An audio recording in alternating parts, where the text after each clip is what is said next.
Hello and welcome to the first lesson of Module 1, Exploring Risk Management Frameworks. This opening lesson dives into the fundamental principles of the Enterprise Risk Management Framework, showcasing its crucial role within organizations.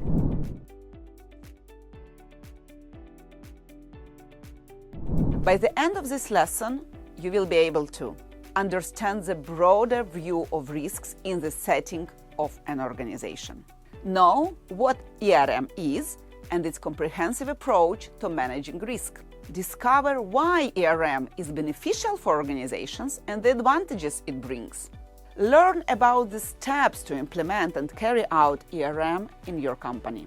Ready to get started? Then let's dive right into it. Let's look into definitions of what is risk.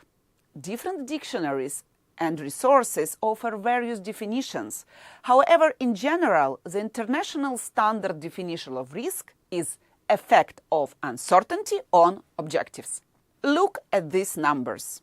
They represent the impact of one of the biggest risks that was realized worldwide recently. Guess what was the event? It's COVID. 3 million people died around the world. It's a human risk. 3.4% or $2 trillion GDP fell in 2020 worldwide. Economical risk. 5.77% the global unemployment rate in 2020. Social risk.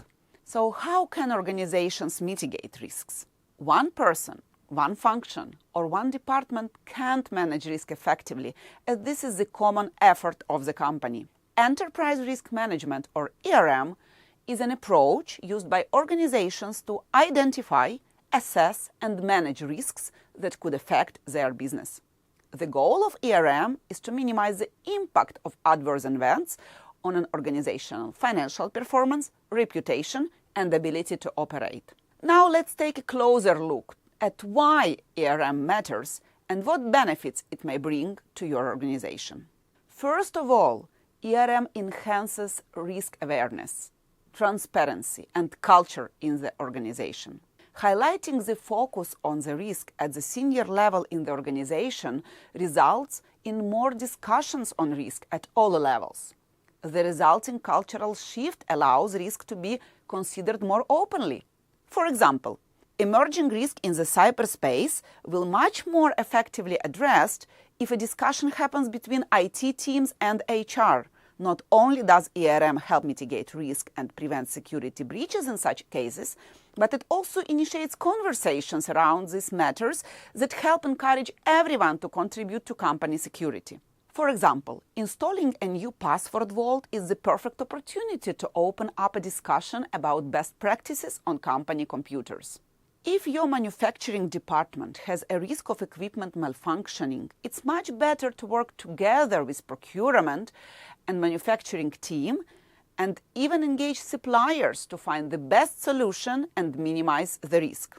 Second, ERM improves decision-making. ERM helps create a better framework, reporting, and analysis for managing risks. Reports that monitor risks across an organization can help directors and executives focus more effectively by offering information that leads to improved decisions on how to reduce those risks. This includes decisions on where to allocate resources, how to handle potential risks, which projects to prioritize, and how to seize opportunities in a way that aligns with their business goals and strategies.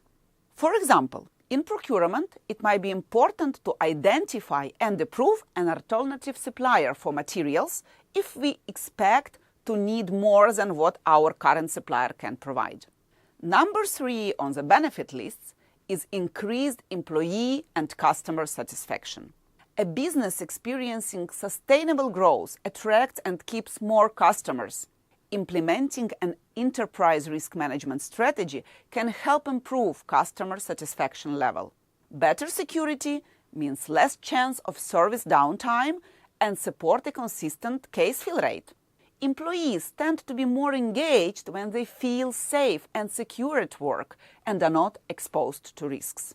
The next benefit of ERM is healthier financials. too many businesses spend way too much money fixing problems that easily could have been prevented. Effective risk management can help you prevent company from ending up in that situation. For example, if your company is adequately insured, your liability when someone hurts themselves on company property is greatly reduced. If you have a system for covering shifts when an employee is sick, customers don't get poorer service, and your reputation doesn't suffer as a result. Regarding procurement relations, we can ask our supplier about their insurance status. Last but not least, ERM increases resource usage efficiency. By taking a proactive approach to risk management, businesses can improve their resource usage efficiency and avoid some of the costly consequences of unforeseen events.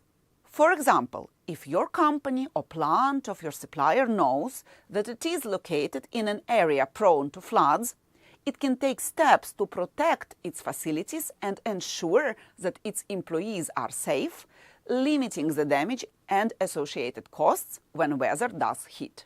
We discussed what ERM is and why organizations need it. Now we are moving on to an important aspect: how to implement it in your organization. This seems like a very complex process. The good news is that there are defined methodologies and frameworks that you can choose from and apply.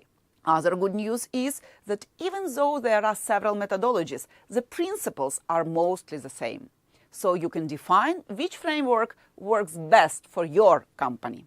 We would like to share with you two of the methodologies for enterprise risk management that are the most widely adopted worldwide: COSO and ISO 31000-2018. The COSO methodology is defined as a cube. COSO intended the cube to illustrate the links between the objectives shown on the top, strategic, operations, reporting and compliance, and the 8 components shown on the front, representing that is needed to achieve the objectives. The third dimension represents the organization's units, such as subsidiary, business unit, division, and entity level, which portrays the model's ability to focus on parts of the organizations as well as the whole. The ISO framework contains 3 key building blocks: principles, frameworks, and process. Principles are core to the model and define what is required for creating value and protection for the organization through risk management. Framework has leadership and commitment at the heart of this approach, and the process describes the sequence of steps to be performed. As you may see, key elements of various methodologies and processes are pretty much the same and highlight the importance of leadership and commitment, governance, integration into the overall company strategy and process, consistency and continuity across all functions of the organization.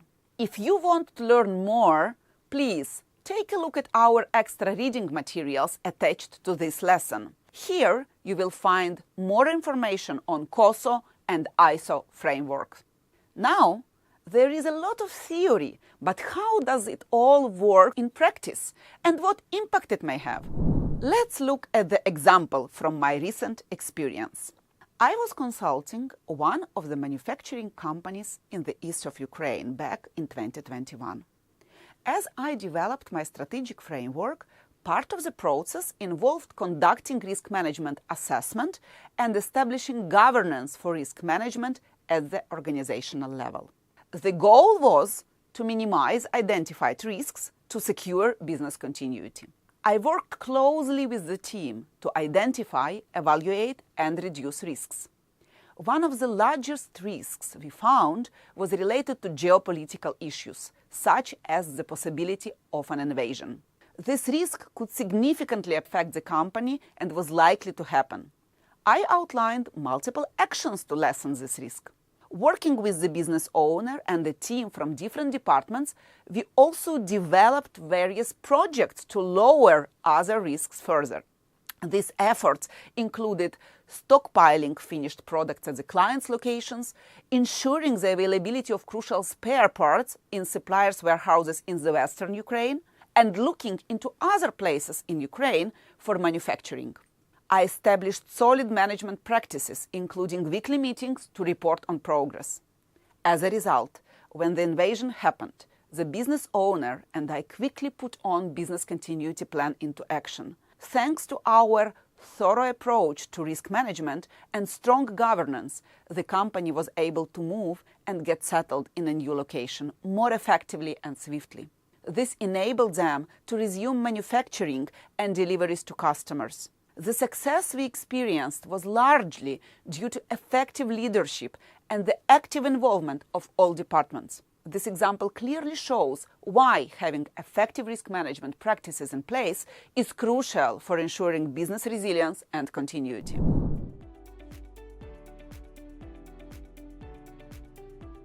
That's a wrap. Congratulations on finishing this lesson, where you learned about the what, why, and how of enterprise risk management, or ERM.